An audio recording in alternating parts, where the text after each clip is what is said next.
Oasis फर्टिलिटीच्या तज्ञांनी IVF उपचार पद्धतीद्वारे 1 लाखांहून अधिक जोडप्यांना मातृत्व प्राप्तीचा आनंद दिला आहे। मोफत अपॉइंटमेंट बुक करण्यासाठी आजच संपर्क साधा। आपण पाहतो की उजनी जलाशयाच्या मध्ये अनेक जुनी हेमाडपंथी मंदिरं लपलेली पाहायला मिळतात।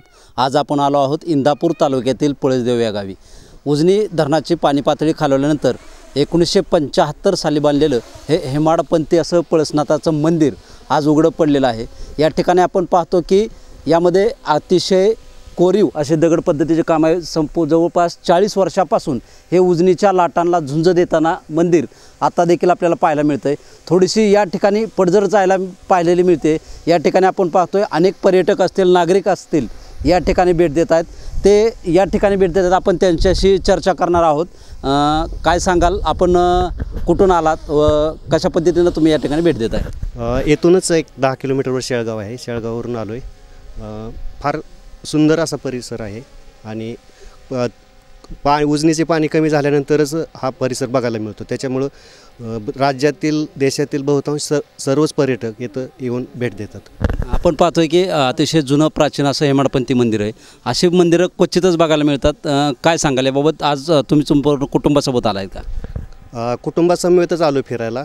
या सुमारे 1050 वर्षापासून हे मंदिर पाण्यात आहे, तरी पण अजून त्याची कुठेतरी आता पडझड झाली, पण अजूनही सद्यस्थितीत बघितलं तर अतिशय चांगल्या पद्धतीनं प्राचीन वास्तुकलेचा नमुना आपल्यास पाहायला मिळतो। आपणाला काय वाटतं, काय सांगाल याच्याबाबत? भेट देत आहे, एक आनंद क्षण वाटतं। आणि असं कसं म्हणजे प्राचीन मंदिर असल्यामुळे का नाही म्हणजे सर्वच लोक इथे येऊन भेट देतात।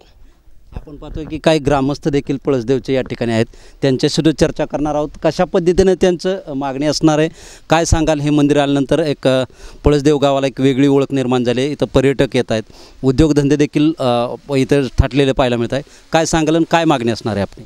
फक्त आमची एकच मागणी सरकारला, फक्त हे मंदिर दुरुस्त व्हावे आणि भरपूर पडझड झाली आहे। ह्या मंदिराला कोण सगळे भाविक येतात, फोटो काढून जातात। फक्त एक एवढंच माझं सांगणं आहे सरकारला, फक्त हे मंदिर कुठं दुरुस्त करा, एक ठेवा, अनमोल ठेवा आहे। हे असं मंदिर कुठंच बघायला मिळणार नाही। आणि जवळजवळ ही 1700 सालमधलं मंदिर आहे आणि जवळजवळ कंपल्सरी 48 वर्षापासून पाण्यात राहून नक्षीकाम आहे असे, बांधकाम आहे असे, चारी बाजूने तटबंदी होती तसे पहिल्या थोडी दुरुस्ती करावं ही सरकारला माझी विनंती आहे।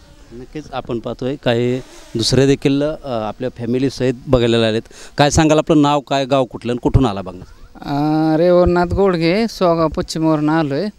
या मंदिराची ख्याती आम्ही दरवर्षी ऐकतोय। प्राचीन काळातील अत्यंत सुबक आणि कलाकुसरीने नटलेलं मंदिर आहे हे। दरवर्षी आम्ही येतो, छान मंदिर आहे एकदम। नक्कीच आपणाला काय बोलायचं याबाबत? काय नाही, ठीक आहे, मी पहिल्यांदाच आलो आहे। ठीक आहे, निश्चितच आपण पाहतोय की हे अतिशय हेमाडपंथी पुरातन मंदिर आहे। या मंदिराची दुरुस्ती करावी, तसेच अशी मागणी या पळसदेव येथील ग्रामस्थांनी व पर्यटकांनी केलेली आहे। कॅमेरामन ओंकार गायकवाडसह शीतलकुमार मोठे, पळसदेव, इंदापूर, TV9 मराठी।